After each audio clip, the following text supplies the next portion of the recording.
Assalamualaikum warahmatullahi wabarakatuh.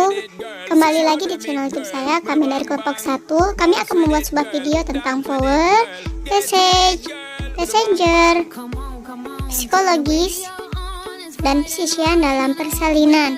Dan jangan lupa untuk like, subscribe, dan komen video ini. Terima kasih, selamat menyaksikan. Power atau kekuatan his dan mengejan. His atau kontraksi adalah keadaan otot polos yang berada di dinding rahim mengembang dan menguncup. Keadaan ini terjadi di luar kemauan. His merupakan faktor yang utama dalam kehamilan dan persalinan karena berguna untuk membantu peregangan uterus, menyesuaikan diri dengan ketuban tempat isi uterus, yaitu anak, air ketuban, dan plasenta, mengadakan pembukaan jalan lahir, mendesak dan mendorong anak agar turun ke dasar panggul, dan selanjutnya dikeluarkan dengan jalan kelahiran. His dibagi beberapa macam fase dalam persalinan, yaitu 1. Fase increment adalah his mulai timbul perlahan-lahan menjadi kuat dan mencapai puncak kekuatannya. 2. Fase acme adalah sampai pada puncak kekuatan. 3. Fase decrement adalah kekuatan menurun perlahan-lahan kembali kepada keadaan seperti waktu kontraksi belum timbul. Selanjutnya, passage atau jalan lahir. Jalan lahir terdiri dari jalan lahir keras atau tulang dan jalan lahir lunak atau dasar panggul yang harus dinilai diantaranya. Yang pertama, kelainan karena gangguan pertumbuhan panggul. Yang kedua, kelainan tulang atau sendi panggul. Yang ketiga, kelainan tulang belakang. Dan yang keempat, kelainan anggota gerak bawah. Jalan lahir terbagi menjadi dua, yaitu bagian keras dan bagian lunak. Bagian keras terdiri dari yang pertama os coxae, diantaranya os ilium, ischium, dan pubis. Yang kedua os sacrum, dan yang ketiga os coccygeus. Bagian lunak yaitu otot-otot dasar panggul bagian luar. Di sini dapat dilihat pada gambar berikut. Nah, ini adalah gambar otot. Di antaranya ada muscular spiner ani externus, yang kedua muscular bulbo cavernosus yang melingkari vagina, dan yang ketiga muscular perinea transversa superficialis. Nah, ini merupakan gambar dari panggul. Di antaranya ada gynecoid, anthropoid, android, dan platypheloid. 70% bentuk panggul wanita adalah gynecoid. Bidang Holt pada jalan lahir. Yang pertama, Holt 1 dibentuk pada lingkaran pintu atas panggul dengan bagian atas simfisis dan promontorium. Holt 2 sejajar dengan Holt 1 setinggi pinggir bawah simfisis. Holt 3 sejajar Holt 1 dan 2 setinggi spina ischiadica kanan dan kiri. Holt 4 sejajar Holt 1, 2, dan 3 setinggi os coccygeus.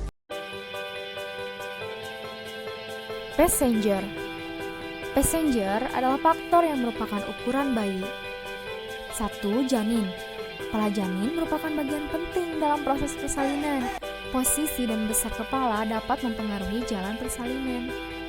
Nah, terdapat tulang tengkorak atau kranium dengan bagian-bagiannya.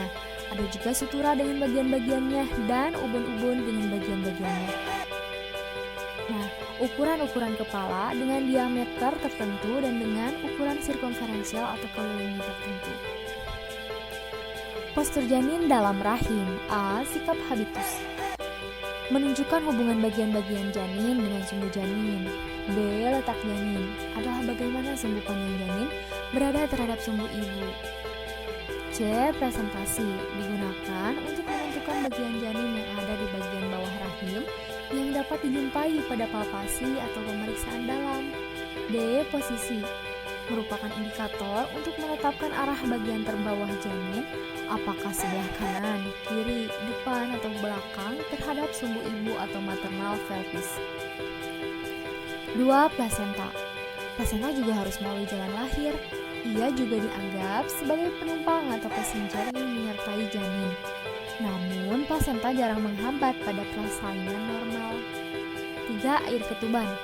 Amnion pada kehamilan atem merupakan suatu membran yang kuat dan ulet tetapi lentur. Amnion adalah jaringan yang menentukan hampir semua kekuatan regang membran janin. Dengan demikian, Pembentukan komponen amnion yang mencegah ruptur atau robekan sangatlah penting bagi keberhasilan kehamilan.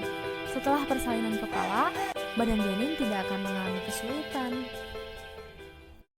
Psikologis pada persalinan, ada kelas 1 yang pertama perasaan tidak enak, yang kedua takut dan ragu akan persalinan yang akan dihadapi, yang ketiga sering memikirkan apakah persalinan berjalan normal, dan yang keempat apakah bayinya normal apa tidak.